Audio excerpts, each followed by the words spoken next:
ബീച്ചിലായിക്കോട്ടെ, അല്ലെങ്കിൽ ഒരു മാർക്കറ്റിലായിക്കോട്ടെ, അല്ലെങ്കിൽ കുറച്ച് ആളുകൾ കൂട്ടം കൂടി നിൽക്കുന്ന ഒരു സ്ഥലത്താണ് നിങ്ങൾ നിൽക്കുന്നതെന്ന് വിചാരിക്കാം. അപ്പോൾ പുറകിൽ നിന്ന് ഒരാൾ വിളിച്ചവരാണ്, ദേണ്ടടാ ഒരു ഏലിയൻ അല്ലെങ്കിൽ അന്യഗ്രഹ ജീവി എന്ന് ആരെങ്കിലും വിളിച്ചവരാണെങ്കിൽ എനിക്ക് ഉറപ്പുണ്ട് നിങ്ങൾ 100% പേരും ആദ്യം ചെയ്യുന്നത് നേരെ മുകളിലേക്ക് നോക്കുകയായിരുന്നു. അങ്ങനല്ലേ? അങ്ങനെ ആവാനേ വഴിയുള്ളൂ. കാരണം അന്യഗ്രഹം അല്ലെങ്കിൽ അന്യഗ്രഹ ജീവി എന്നെല്ലാം പറഞ്ഞ് നമ്മുടെ മനസ്സിലെല്ലാം ഉണ്ടാക്കി വെച്ചിട്ടുള്ള കുറച്ച് രൂപങ്ങളുണ്ട്, കുറച്ച് സംഭവങ്ങളുണ്ട്. അത് എപ്പോഴും നമ്മൾ എക്സ്പെക്റ്റ് ചെയ്യുന്നത് അവർ മുകളിൽ നിന്ന് വരുന്നവർ എന്നുള്ള രീതിയിൽ.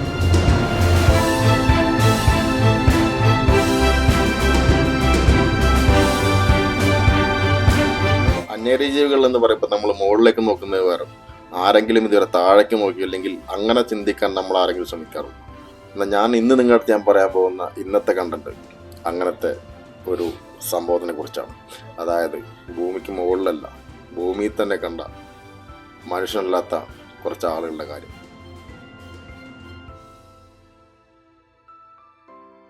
അപ്പോൾ ഏതായാലും ഈ ഒരു വീഡിയോയുടെ അവസാന ഭാഗങ്ങളിലായിട്ട് ഞാൻ ഇതിൻ്റെ ഒരു തെളിവ് എന്നുള്ള രീതിയിലൊരു സംഭവം കൂടി ഞാൻ കൊടുക്കുന്നുണ്ട്.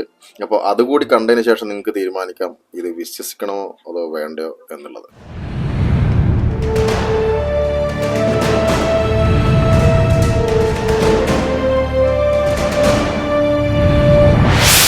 Welcome back to the lost history Malayalam. ഞാൻ സബീർ സാത്രി നാരായണൻ.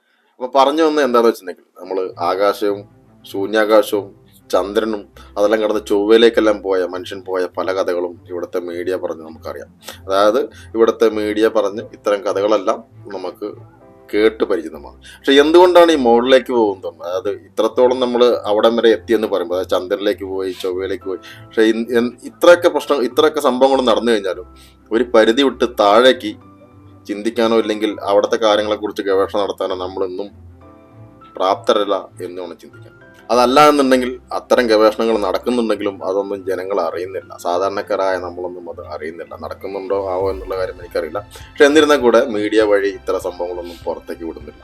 നമ്മളന്ന് ഈ 5G ഫോണും വെച്ച് ഇത്തരം യൂട്യൂബും സോഷ്യൽ മീഡിയ എല്ലാം ഉപയോഗിക്കുന്ന ഈ ഒരു കാലഘട്ടത്തിൽ ഇങ്ങനെയെല്ലാം നടക്കുന്നുണ്ട് എന്ന് പോലും അറിയാത്ത എത്രയോ ജനങ്ങൾ ഇന്നും ഈ ഒരു ഭൂമികത്ത് ജീവിച്ചിരിക്കും. അതായത് ഭൂമിയിൽ ആകാശത്തിലും ശൂന്യാകാശത്തിലുമുള്ള കാര്യമല്ല പറഞ്ഞത്, നമ്മുടെ ഭൂമിയിൽ ഇതൊന്നും അറിയാത്ത എത്രയോ ആളുകൾ ഇന്നും ജീവിച്ചിരിക്കുന്നു. പ്രകൃതിയോട് ഇണങ്ങി മനുഷ്യനെല്ലാം ഇന്നും ചെന്നെത്താൻ കഴിയാത്ത അത്രത്തോളം ഉള്ളിൽ ജീവിക്കുന്ന ആദിവാസികളെ കുറിച്ചാണ് ഞാൻ പറയുന്നത്, ശരിയായ മനുഷ്യരെ കുറിച്ച്. അപ്പോൾ അത്തരത്തിൽ ആമസോൺ മഴക്കാടുകളിൽ ജീവിച്ചിരിക്കുന്ന അവിടുത്തെ ഒരു ഗോത്രവർഗമുണ്ട്. അതിൽ നിന്നും സെലക്ട് ചെയ്യപ്പെട്ട 2 പേരടുത്തുമായി സെറ്റി എന്നൊരു സംഘടന, SETA, search for extra terrestrial intelligence, നമ്മളെ നാട്ടിലുള്ള നിങ്ങൾ പലരും കണ്ടുപോകണം, പ്രേതങ്ങളെക്കുറിച്ച് ഗവേഷണം നടത്തുന്നവർ, അതേപോലെ ഈ അന്യഗ്രഹ ജീവികളെക്കുറിച്ച് ഗവേഷണം നടത്തുന്ന ഒരു വിങ്ങാണത്. അപ്പോൾ അവർ ഈ ഗോത്രവിഭാഗത്തിൽപ്പെട്ട 2 പേരെ വെച്ചൊരു ഇൻ്റർവ്യൂ നടത്തുന്നുണ്ടായി. അത് നിങ്ങൾ ആരെങ്കിലും അത് കണ്ടിരുന്നോ ശ്രദ്ധിച്ചിരുന്നോ എനിക്കറിയില്ല. ഇല്ലാന്നുണ്ടെങ്കിൽ അതിൻ്റെ ഡീറ്റെയിൽസ് നിങ്ങൾക്ക് അധികം താമസിയാതെ തന്നെ കാണാൻ കഴിയും.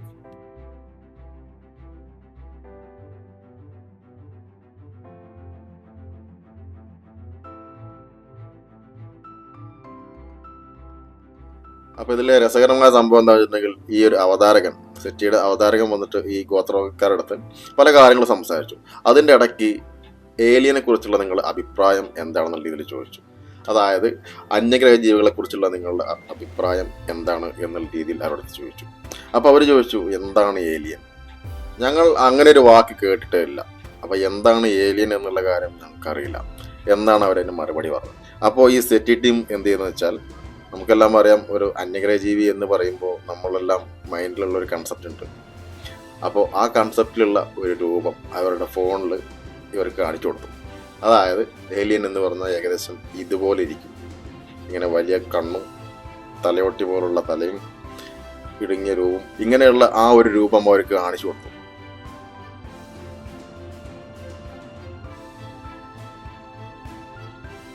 അപ്പോൾ ആ ഒരു ഫോട്ടോ കണ്ടതിന് ശേഷം അവതാരകന്റെ കിളിപറത്തിയ ഉത്തരമായിരുന്നു അവരിൽ നിന്ന് കിട്ടിയത്.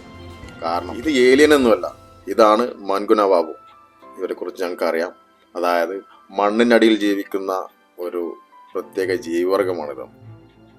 അപ്പോൾ അവതാരകന്റെ ആ ഒരു അവസ്ഥയെക്കുറിച്ച് ഞാൻ പറയേണ്ട ആവശ്യമില്ലല്ലോ. പ്രകൃതിയോട് ഇണങ്ങി പ്രപഞ്ചത്തിന്റെ ഓരോ സ്പന്ദനങ്ങളും മനസ്സിലാക്കി ജീവിക്കുന്ന, കാടിന്റെ ഉള്ളിൽ ജീവിക്കുന്ന ഇത്തരം ആദിവാസികളുടെ അവരുടെ വായിൽ നിന്നും വീണ ആ ഒരു വാക്ക്, അല്ലെങ്കിൽ അവർ നടത്തിയ ആ ഒരു സ്റ്റേറ്റ്മെന്റ്, അതൊരിക്കലും കള്ളമാവാൻ സാധ്യതയില്ല. കാരണം ഈ ഒരു വാക്കിൽ അവർ ഈ പറഞ്ഞ സ്റ്റേറ്റ്മെന്റിൽ എത്രത്തോളം സത്യമുണ്ട് എന്നുള്ളത് തീരുമാനിക്കേണ്ടത് നമ്മളാണ്. അപ്പോൾ ഏതായാലും ഞാൻ ഈ പറഞ്ഞ ഇന്റർവ്യൂവിന്റെ ഷോർട്ട് വീഡിയോ എൻ്റെ FB പേജിൽ ഞാൻ കൊടുക്കുന്നുണ്ട്. അതായത് ദ ലോസ്റ്റ് ഹിസ്റ്ററി മലയാളം എന്ന് തന്നെയാണ് അതിൻ്റെ പേര്. അപ്പോൾ ഇവിടെ ഞാനത് പോസ്റ്റ് ചെയ്യാത്തത്, ഇല്ലെങ്കിൽ ഒരു ചെറിയ വീഡിയോ ആയിട്ട് പോലും ഇതിനകത്ത് ഞാൻ കാണിക്കാത്ത എന്താണെന്ന് വെച്ചിട്ടുണ്ടെങ്കിൽ കോപ്പിറൈറ്റ്സിൻ്റെ കുറച്ച് പ്രശ്നങ്ങൾ വരുമെന്നുള്ളതുകൊണ്ടാണ്. അപ്പോൾ ഏതായാലും ഇതിൻ്റെ കമൻറ്റ് ബോക്സിൽ ഞാനതിൻ്റെ ലിങ്ക് കൊടുക്കുന്നുണ്ട്. അപ്പോൾ താല്പര്യമുള്ളവർക്ക് എൻ്റെ FB പേജിലും പോയിട്ട് ഈ ഒരു വീഡിയോ എന്താണ് ഇപ്പോൾ ഞാൻ ഈ പറഞ്ഞതിൻ്റെ സെയിം എന്താ അവിടെ നടന്നതെന്ന് നിങ്ങൾക്ക് നേരിട്ട് കാണാം. ഈ ഒരു ഇന്റർവ്യൂവിൽ അവർ അതിനെക്കുറിച്ച് പറയുന്നുണ്ട്. അതായത് ആൻഡ് മനുഷ്യൻ, അതായത് ഉറുമ്പ് മനുഷ്യൻ എന്ന് പറയപ്പെടുന്ന മണ്ണിനടിയിൽ ജീവിക്കുന്ന ഒരു പ്രത്യേക തരം സ്പിരിച്വൽ ക്രിയേച്ചേഴ്സാണ് ഈ പറഞ്ഞ മാങ്കുനവാബു എന്ന് പറയുന്ന ഈ ഒരു വിഭാഗത്തിൽപ്പെട്ട്. നമ്മുടെ തന്നെ പല മിത്തോളജിയിൽ എടുത്തു പോയി കഴിഞ്ഞാൽ അതിൽ നമുക്ക് പാതാള ലോകം എന്നൊരു കൺസെപ്റ്റ് നമുക്ക് കാണാൻ പറ്റും. അപ്പോൾ എന്താണ് ഈ പാതാളം എന്ന് നിങ്ങൾ ആലോചിച്ച് നോക്കിയിട്ടുണ്ടോ? അതായത് ഉരുണ്ട് ഗോളമായി കിടക്കുന്ന ഈ ഒരു ഭൂമിയിൽ പാതാളം എന്ന വാക്കിന് യാതൊരുവിധ സാധ്യതയുമില്ല എന്ന് എനിക്ക് തോന്നിയിട്ടുണ്ട്. എന്തിനിപ്പോൾ അടുത്ത കാലത്ത് നമ്മുടെ സിനിമാ നടൻ ഷൈൻ ടോൺ ചാക്കോ ഒരു ഇൻ്റർവ്യൂവിൽ ഈ ഒരു സെയിം കാര്യം ചോദിച്ചിരുന്നു. അപ്പോൾ എന്തായാലും പാതാളം എന്നൊരു കോൺസെപ്റ്റ് നമ്മളെ പല മിത്തോളജിയിൽ നമുക്ക് എടുത്തു നോക്കിയാൽ നമുക്ക് കാണാൻ പറ്റും. അപ്പോൾ അതുപോലെ മണ്ണിനടിയിൽ ഇല്ലെങ്കിൽ മറ്റൊരു ലോകമുണ്ടോ ഇല്ലയോ എന്നുള്ള കാര്യം ഇന്നും നമുക്ക് ഇതുവരെ തെളിയിക്കാൻ കഴിയാത്ത ഒരു സംഭവമാണ്. പിന്നെ അതുപോലെ തന്നെ ഈ ഒരു ഉറുമ്പ് മനുഷ്യരുടെ കാര്യം പറയുകയാണെങ്കിൽ പെട്രോഗ്ലിഫുകൾ നിങ്ങൾ കേട്ടിട്ടുണ്ടോ? പെട്രോഗ്ലിഫിനെ കുറിച്ച് ഞാൻ 1-2 വീഡിയോ ചെയ്തു വെച്ചിട്ടുണ്ട്. അതായത് 10,000-കണക്കിന് വർഷങ്ങൾക്ക് മുമ്പ് പാറപ്പുറത്ത് വരച്ചു വെച്ചിരിക്കുന്ന ചിത്രങ്ങളെയാണ് പെട്രോഗ്ലിഫുകൾ എന്ന് പറയുന്നത്. അപ്പോൾ അത്തരം പെട്രോഗ്ലിഫുകളിലും ഇത്തരം ആൻഡ് മനുഷ്യൻ, അതായത് ആൻഡ്മാൻ, ഈ ഉറുമ്പ് മനുഷ്യരുടെ രൂപം പലതും പല സ്ഥലങ്ങളിലായിട്ട് കണ്ടെത്താൻ കഴിഞ്ഞിട്ടുണ്ട്. അപ്പോൾ എനിക്ക് നിങ്ങളടുത്ത് പറയാനുള്ളത്, നമ്മൾ ഈ കാണുന്ന ഭൂമിക്കപ്പുറം മറ്റൊരു ലോകമുണ്ടോ? ഏതായാലും ഒരു കാര്യം ഉറപ്പാണ്, അതായത് ഇന്ന് ആകാശത്തേക്കും ശൂന്യാകാശത്തേക്കും മറ്റ് ഗ്രഹങ്ങളിലേക്കും പോകാൻ നമ്മളുടെ ഭരണകൂടങ്ങൾ എടുക്കുന്ന അത്തരം തീരുമാനങ്ങൾ, അല്ലെങ്കിൽ അത്തരം പരീക്ഷണങ്ങളും ഗവേഷണങ്ങളും, അതിൻ്റെ എല്ലാം ഒരു 10% നമ്മുടെ ഭൂമിയുടെ ഉള്ളറകളിലേക്കും അല്ലെങ്കിൽ താഴേക്കും കൂടി ഒന്ന് ശ്രദ്ധിച്ചു കഴിഞ്ഞാൽ നമ്മൾ ഇതുവരെ കാണാത്ത പല സത്യങ്ങളും പുറത്തേക്ക് വരാൻ സാധ്യതയുണ്ട്. അപ്പോൾ എന്തെങ്കിലും അത്തരം സത്യങ്ങൾ പുറത്തേക്ക് വരും എന്ന് നമുക്ക് പ്രതീക്ഷിക്കാം. അപ്പോൾ തൽക്കാലം വീഡിയോ ഞാൻ ഇവിടെ നിർത്തുകയാണ്. ഞാൻ ഈ പറഞ്ഞ കാര്യങ്ങളുടെ ഡീറ്റെയിൽസ് എല്ലാം, അതായത് ഇതിൻ്റെ കമൻറ്റ് ബോക്സിൽ ഞാൻ കൊടുത്തിട്ടുണ്ട്. ആ ഒരു ലിങ്കിൽ ക്ലിക്ക് ചെയ്ത് കഴിഞ്ഞാൽ ദ ലോസ്റ്റ് ഹിസ്റ്ററി മലയാളം എന്ന എൻ്റെ പേജിലേക്ക് പോകുന്നതായിരിക്കും. അവിടെ ഞാൻ ഇതിൻ്റെ ഫുൾ വീഡിയോ ഞാൻ കൊടുത്തിട്ടുണ്ട്. അപ്പോൾ അത് കണ്ടു കഴിഞ്ഞാൽ നിങ്ങൾക്ക് ഏകദേശം കാര്യങ്ങൾ മനസ്സിലാവും. അപ്പോൾ ഈ ഒരു വീഡിയോ കണ്ട് നിങ്ങൾക്ക് ഇഷ്ടമായി തോന്നുകയാണെങ്കിൽ നിങ്ങളുടെ ഭാഗത്ത് നിന്ന് ചെറിയൊരു റെസ്പോൺസ്, ഒരു ലൈക്ക് അല്ലെങ്കിൽ ഒരു കമൻറ്റ് എന്തെങ്കിലുമൊക്കെ ആയിട്ട് നിങ്ങൾ ചെയ്യുന്ന പ്രതീക്ഷിക്കുന്നു. കാരണം ഇത്തരത്തിലുള്ള നിങ്ങളുടെ റെസ്പോൺസ് കൊണ്ട് മാത്രമാണ് ഈ ഒരു വീഡിയോ മറ്റുള്ളവരുടെ സജഷൻ ലിസ്റ്റിലേക്ക് എത്തിപ്പെടാൻ പറ്റുള്ളൂ. അപ്പോൾ അങ്ങനെ നിങ്ങളെല്ലാം ചെയ്യുന്ന പ്രതീക്ഷിക്കുന്നു. ഇതുവരെ ചാനൽ ആരെങ്കിലും സബ്സ്ക്രൈബ് ചെയ്യാൻ മറന്നിട്ടുണ്ടെങ്കിൽ, വിട്ടുപോയിട്ടുണ്ടെങ്കിൽ അതുകൂടി ചെയ്യണമെന്ന് അറിയിക്കണം. അപ്പോൾ വീണ്ടും അടുത്തൊരു വീഡിയോയിൽ കാണാം. അതുവരെയ്ക്കും ബൈ.